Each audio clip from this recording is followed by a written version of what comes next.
Hi, this is Dr. Clayton for Ask a Hypnotherapist. The question asked is, if you have one or two tasks that are the most important to do, but you keep getting distracted by other tasks, how do you handle that? So let's use a little bit of neurolinguistic programming. If you see your less important task as being big, bright pictures that pop up in your head, of course they're going to distract you. So you, the manager of your mind, should do this. Take your most important task, make it a big, bright picture in front of you so you can easily see it, easily see all the detail and the information.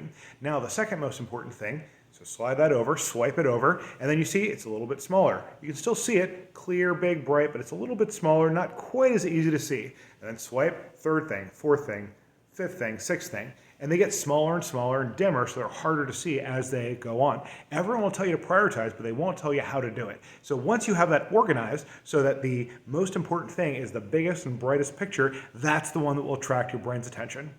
Thanks for jumping in.